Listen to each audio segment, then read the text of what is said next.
Sawah, daerah Kertawaluya, Karawang, Jawa Barat. Itu kasih monitornya sini aja. Ini buat monitor doang. Sebelah sini. Pesawat jatuh di persawahan Kertawaluya, Karawang, Jawa Barat. Menurut keterangan saksi mata, pesawat komersil yang berisi 5 orang tersebut sempat berputar-putar beberapa menit sebelum akhirnya mendarat darurat. Korban selamat sudah dievakuasi untuk mendapat perawatan. Warga yang berada di sekitar lokasi langsung berdatangan untuk melihat dari dekat pesawat yang jatuh tersebut.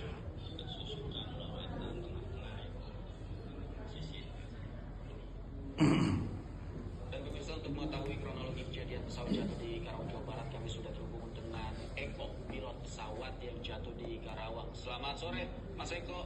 Selamat sore, Bapak. Mas Eko dengan Davi di studio. Mas Eko, boleh diceritakan bagaimana awalnya pesawat yang Anda kendarai ini bisa jatuh?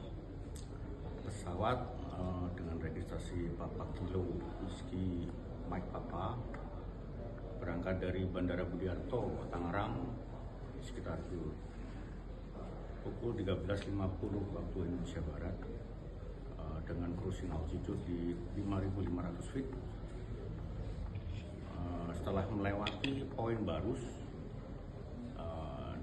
ada sedikit, bukan sedikit, ada technical problem terkait dengan engine.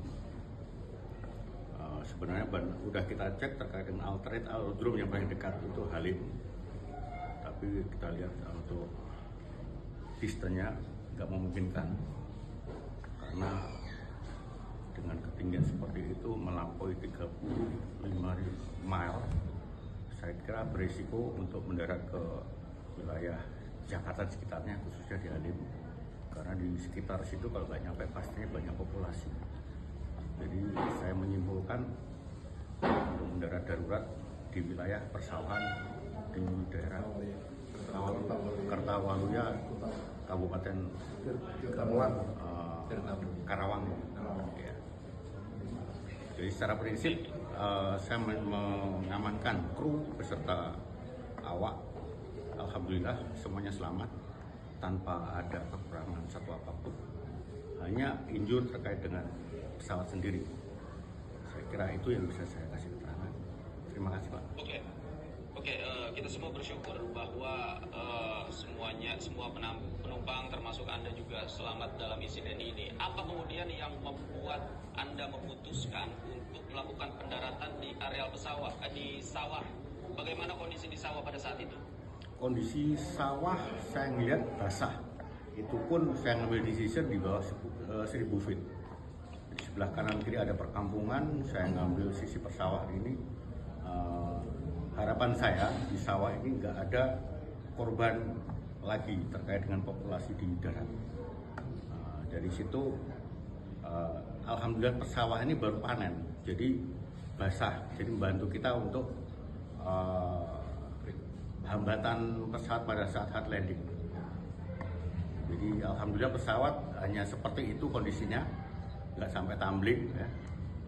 Jadi teman-teman yang ada di pesawat atau yang onboard di pesawat selamat semua, alhamdulillah. Oke, kalau untuk cuaca pada saat itu seperti apa, Pak? Cuaca sedikit masih bisa dihindari terkait dengan weather. Tadi ada yang hujan di wilayah mungkin setelah Depok tadi ya. Setelah Depok itu ada hujan, tapi bisa kita avoid. Setelah lewat dari poin Barus itulah powernya loss. Jadi engine masih hidup, parameter engine masih oke, tapi thrustnya nggak ada dari dorongnya. Jadi mau nggak mau alternate-nya yang terdekat itu pun masih 35 mile kurang lebih. Jadi prinsip saya harus mengamankan minimal di darat nggak ada korban lagi, di pesawat dioptimalkan selamat semua, alhamdulillah tercapai. Karena ini pesawat single engine, jadi udah nggak ada pilihan lagi, hanya bisa memilih pendaratan yang paling aman menurut asesmen saya dari atas. Gitu. Oke, kapan Anda sadar mesin pesawat yang Anda awaki ini bermasalah dan keputusan apa yang pertama Anda ambil pada saat itu? Setelah living Barus, sekitar kurang lebihnya 10 menit lah dari situ. Jadi power loss. Jadi udah kita laksanakan terkait dengan emergency prosedur, udah